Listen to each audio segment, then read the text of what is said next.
All right. Welcome back to the GSMC Wrestling Laureate Podcast, brought to you guys by the GSMC Sports Network.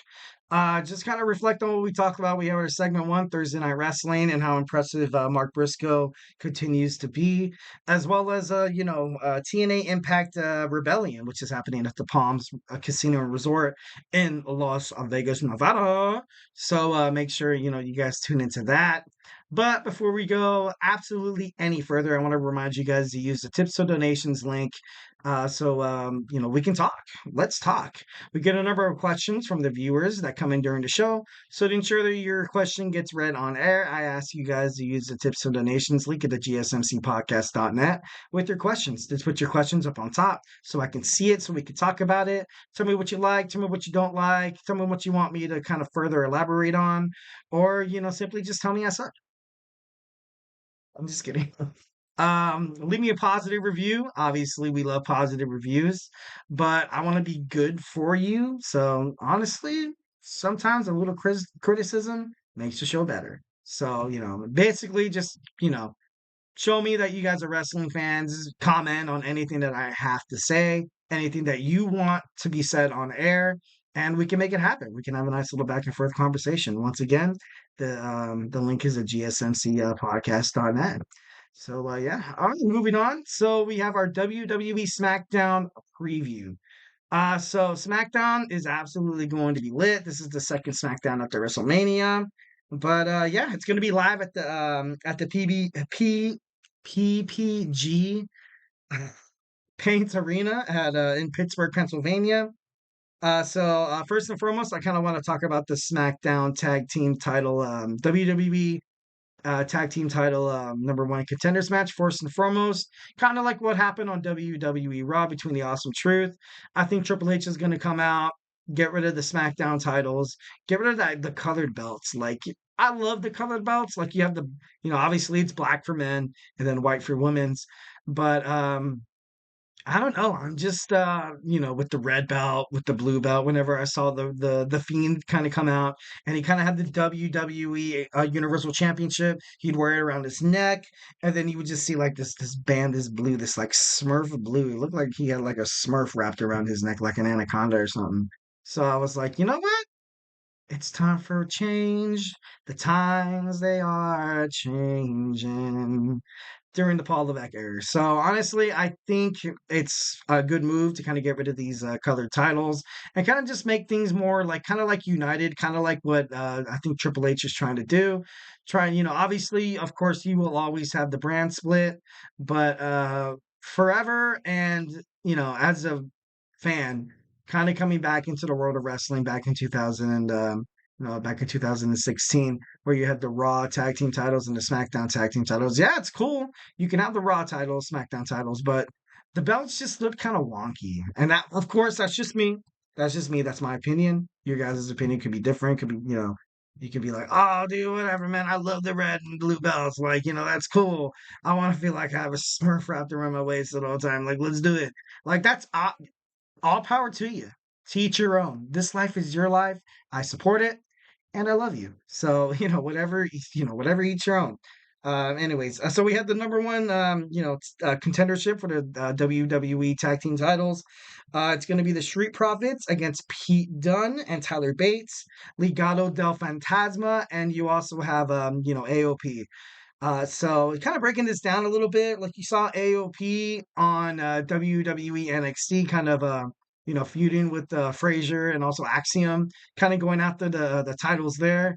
So honestly, I don't really think they really have a chance. If they win the titles, that would be kind of redundant because you're like, well, why would you let these guys go to another show if you're going to give them the gold on SmackDown? Doesn't make sense. So, I don't think that next we have the Legado del Fantasma. I think right now, they're not quite ready yet. I love Angel Garza. I love Humberto Carrillo. We kind of didn't see them on TV for the past year and a half. And kind of made you think, I was like, oh man, where's Garza? I like watching Angel Garza wrestle, and I like seeing Humberto Carrillo wrestle. I prefer Carrillo as kind of like a face, but obviously Santos Escobar needs his his stable kind of thing. So I was like, yeah, you know what? I'll bite. I'll dig it. Like, you know what I mean? Like, I'm that fish and I see the hook and you see the piece of cheese on it. You're like, oh, that cheese looks so good and I kind of want to eat it. But I feel like if I eat it, I'll get dragged up to the shore and probably be bladed and eaten for dinner tonight. But you know what? Let's try it out. I'm just kidding. But honestly, I love the Legado del Fantasma. I like the way they wrestle, and I really hope that they do keep getting tag team title opportunities because they're pretty good. But not tonight. And then also you have Pete Dunne and Tyler Bates. You know, I really honestly do like these guys, but once again, it's kind of like that thing where you kind of have two singles wrestlers kind of trying to fight for the gold, kind of like Sami Zayn and Kevin Owens, kind of like Kevin Owens teaming up with Randy Orton. It's just like one of those things where it's like, dude, like you guys are two singles wrestlers, and with the draft coming, and they're going to need a lot more singles wrestlers. Absolutely. Definitely. You have Roman Reigns on hiatus right now. He's taking a break. Well, like kind of like a much deserved break. But you never really had a guy, never really had someone on the WWE roster that kind of concentrated a lot of attention towards your product like Roman Reigns. So with Roman Reigns kind of being off the tube, you kind of be like, all right, now, let's kind of let these young guys come in here. Let's let everybody kind of have a chance to kind of prove themselves. You know what I mean? This is kind of what really propelled the Attitude Era into its success and the dynamo it is to this day. People to this day talk about the Attitude Era. I ask people all the time, I'm like, hey, dude, you watch WWE? They're like, yeah. Not recently, though. I watched it with Stone Cold Steve Austin, Triple H, The Rock, Mankind, The Undertaker, and after that, people are kind of like, but so hopefully, I'm thinking that this kind of brings, kind of like new fans, kind of like newly breeded fans to kind of like enjoy what wrestling is, and it's an art form. So definitely, um, I want to see somebody definitely new, but I don't think Tyler Bates and Pete Dunne would, really kind of hold that up there. And next we have the Street Profits. The Street Profits, I feel like they're amazing. They're a great tag team. They actually have not had a tag team title run for a very, very, very long time. And to be honest, I think it's their chance. It's their turn. Like you have Grayson Waller and Austin Theory, once again, two singles wrestlers trying to be a tag team. I like it. I don't love it. But like I said, I was very surprised when they won that ladder match. I was like, dude, what the hell? I'm just kidding. No, but I was shocked. I was shocked. But honestly, for a tag team belt to be recognized and for the division to kind of be more kind of like larger than life. You kind of need to have a tag team representing that division that has great chemistry. And you don't get better chemistry than D'Angelo Dawkins and Martez Ford. Absolutely electric. Absolutely every match they fight in, your eyes are glued to the screen. So, being brutally honest, it would make sense to let the Street Profits win this number one contendership match and ultimately kind of dethrone Grayson Waller and Austin Theory short WWE Tag Team title run. You know what I mean? At Backlash. So that's obviously what I kind of want to see happen. Next, we have the WWE Women's Championship. Bayley fighting Naomi. I would absolutely love to kind of go in depth of how this match is going to go. But I kind of have believed that because Tiffany Stratton, she lost to Naomi, she's going to find a way to come in and she's going to interrupt everything. I don't know if any of that comes to a surprise to you guys. If it does, obviously you guys aren't real true wrestling fans. No, I'm just kidding. But like, you can kind of see like that bait, kind of like that, like what they kind of left, what WWE kind of left out there as a reason for Naomi to lose. So Naomi's gonna ultimately, this match is gonna get interfered with. I don't, I can't wait to watch it as soon as I get done with the pod. But I don't know, Tiffany Stratton right now, she's kind of over. She's a heavyweight in the women's division, and she's pissed.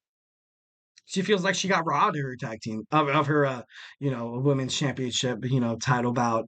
And honestly, I would kind of like to see Tiffany Stratton and Bayley kind of go at it more than Naomi. So you can anticipate just some scrutiny, maybe just some fiddling with the match a little bit. I don't know if Tiffany Stratton attacks Naomi beforehand or if she pulls a distraction. And I have no idea what's going to happen. Can't wait to see. Can't wait to see how this match ends up because it really highly does have WWE Backlash women's title implications. So, totally excited to see that.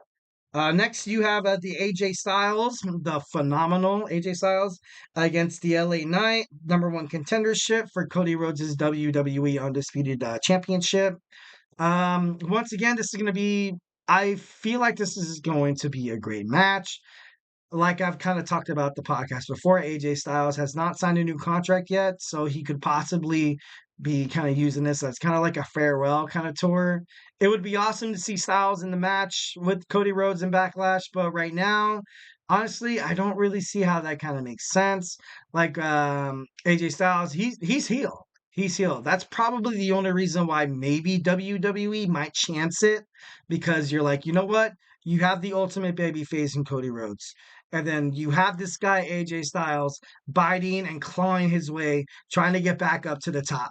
But it's just hard to count out the LA Knight, because right now I think WWE really wants him to kind of go over with the fans, and a lot of people claim they do. Although there's been a couple of doubters like Jim Ross, and I absolutely love Jim Ross, but he says the LA Knight, like, he's there, but he's not there yet. So JR, he's seen a lot of wrestling, and when he talks, you listen. So I kind of thought, I looked at it too. I was like, you know what? I looked at LA Knight's promo. I looked at the, kind of like how he comes out, to try to fight AJ Styles. And I don't think he's ready.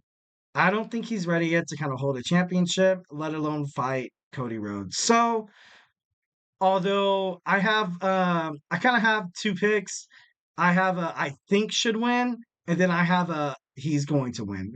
Who's going to win is the LA Knight. Who I think should win is the phenomenal AJ Styles. That would make for a way better match to see AJ Styles against Cody Rhodes at Backlash. So, but obviously that's my opinion. So, anyways, and to kind of cap this all off here, we have the Bloodline. We have the Bloodline, obviously, last Friday Night SmackDown. You saw Tama Tonga kind of take over, kind of come in during the ring and kind of be the new enforcer for Solo Sikoa's new generation, a young Bloodline. But and then you have the elders out, the elders of the tribe. Roman Reigns is gone filming a movie. The Rock is gone filming a movie. Right now, no one's watching you. No one's watching you. And do you want to prove yourself to have people watch you?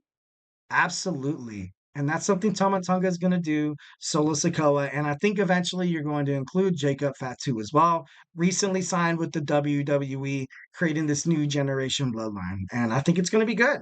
I think it's going to be really, really good, because essentially after WWE WrestleMania 40 at Philadelphia, with Cody Rhodes winning and beating Roman Reigns, dethroning the tribal chief, a lot of people just left the bloodline dead in the water. A lot of people just be like, as you know, without Roman being champion, what kind of leverage do you guys to do anything? What kind of momentum? What kind of confidence you guys have to kind of run amok on Monday Night Raw anymore without the tribal chief? And obviously, it's kind of cool that this is the kind of playing out the way it is. I think this is for the best for all these three superstars. Obviously, thinking that Fatu's going to join. Um, but honestly, I kind of see, you saw on last Monday Night Raw.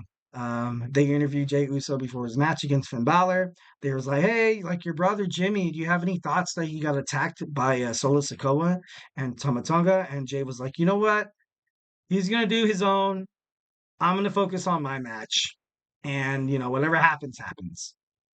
I can see the Usos kind of getting back together, but Jimmy's gonna have to do some serious explaining of why he's been a complete jerk for these past couple of months, not following his brother, kind of leaving a blind eye to how Roman was toward everybody else in the bloodline. And then you also have Paul Heyman. What's going to happen to Paul Heyman?